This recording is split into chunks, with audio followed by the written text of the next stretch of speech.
el final de la tertulia de hoy escuchamos a Guillermo Fernando Edgardo Oenir con sus telegramas. Silencio. Silencio, bueno. Voy a hablar de Fernando. De la celebración de un día de paz. Mañana se conmemora un nuevo aniversario, o se conmemora el Día de Europa, el Día de Europa. 9 de mayo, desde el 9 de mayo de 1950, es en homenaje a lo que fue el primer paso de la Unión Europea a 5 años del fin de la Segunda Guerra Mundial, con una Europa destrozada por lo que fue ese episodio bélico tan triste, que opaca la historia de la humanidad. Es en homenaje a un ministro francés de Relaciones Exteriores de origen germano, Robert Schuman, de una actuación muy importante porque fue el primer paso para crear la primera Unión Europea, precisamente entre países que habían estado enfrentados en la Segunda Guerra Mundial, Francia y Alemania, que crearon la Comunidad Europea del Carbón y del Acero. De allí fue evolucionando Europa hasta la realidad de hoy de la Unión Europea, y es bueno cuando se habla cuando toda la situación del Brexit, incluso cuando en la propia España se habla de independencias y de separaciones, está bueno recordar el primer paso de la Unidad Europea, que para mí fue un paso importante para la humanidad. Guillermo. Bueno, yo aprovecho para comentar que el día lunes presenté junto con el doctor Jorge Larrañaga un documento programático titulado La educación que queremos, que hay versión electrónica. Es el documento, Emiliano tiene justamente... Yo tengo acá la versión en papel, nos ha traído algunos ejemplares, Guillermo. Bueno. Y bueno, es una... Por encima de todo es la toma de conciencia y la exhortación a entender que está detrás de esto la necesidad de un gran pacto nacional en torno al tema de la educación, y es de esperar que efectivamente sea una de las políticas públicas que, terminada la instancia de las internas, encuentre un punto de convergencia para avanzar hacia un común denominador, por no llamarle política de Estado, aunque debería ser política de Estado, y que la urgencia por el tema de seguridad, de alguna manera, eventualmente, a pesar de que hay una obvia interacción entre distintas políticas públicas, puede, en el sentir de la gente, poner en un lugar de segundo o tercer lugar de preocupación, no sé en qué lugar estará la educación, cuando en realidad es donde debemos colocar las energías, porque a partir de rescatar a la educación, rescatamos muchas otras cosas.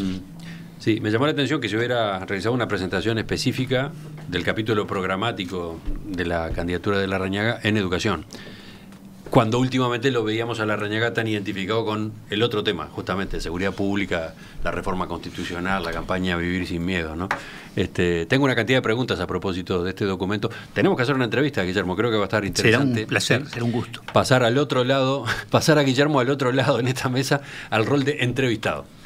Yo todavía, felicitaciones por ese trabajo, no lo he podido leer todavía, pero quiero decir que comparto la noción de que este es un tema central, diría que el más vital que tiene la sociedad uruguaya, así que comparto plenamente tus afirmaciones, Guillermo.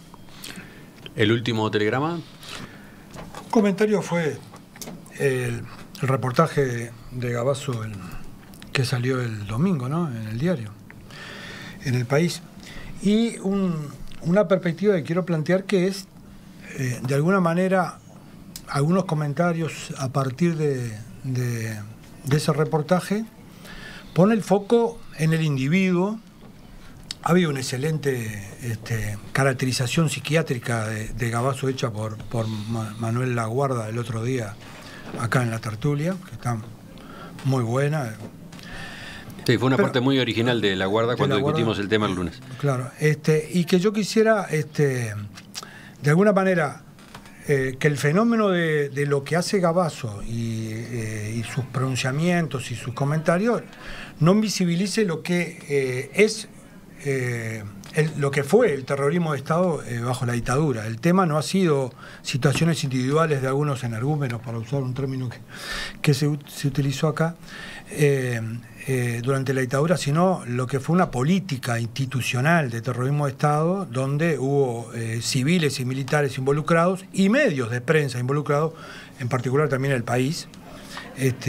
Yo tuve la realidad de que mi padre compraba El País todos los días durante toda la dictadura y lo tuve que ir leyendo sistemáticamente, y lo que fue invisibilizar toda esa etapa con las mentiras que generaba ese periódico. Y ¿Tú estás involucrando al diario El País en la política de terrorismo de Estado? Sí, sí, del punto de vista ideológico, ninguna duda. Vayamos a leer los editoriales y la forma de presentar la noticia del País durante toda la dictadura, y no tengo ninguna duda de eso, que estaba de acuerdo con esa concepción y la reivindicaba en sus páginas. Quizás muchos de los oyentes que no vivieron esa época puedan dudarlo. Bueno, vayan a la Biblioteca Nacional y vayan a encontrar las páginas, cómo eran planteadas y justificadas las medidas que se desarrollaban en ese momento, desde el editorial y de los se dice, que no sé si hoy todavía existen, me parece que no. Existen todavía los se dice dentro del país. Bueno, los comentarios de los se dice, donde era una forma de generar permanentemente la denuncia, pero incluso, digo, una cosa que me gustaría que los jóvenes blancos hoy fueran a visualizar lo que decía El País de Wilson Ferrer el Dunate bajo la dictadura, para ver cuál era la política que desarrollaba ese diario. Yo estoy hablando un periodo particular, y entonces no estoy abriendo juicios sobre el trabajo de la periodista actual, ni sobre las condiciones actuales, que no pongo en cuestión, sino lo que fue en su pasado para un periódico que nunca se autocriticó el papel, el triste y nefasto papel que tuvo bajo la dictadura ese periódico. Guillermo Fossati, Ovenir Sartú, Fernando Escriña, Edgardo Rubianes, gracias por acompañarnos esta mañana. Seguimos, vienen las noticias y después con Romina, con Rosario, vamos a observar el Uruguay y el mundo en perspectiva hasta el mediodía.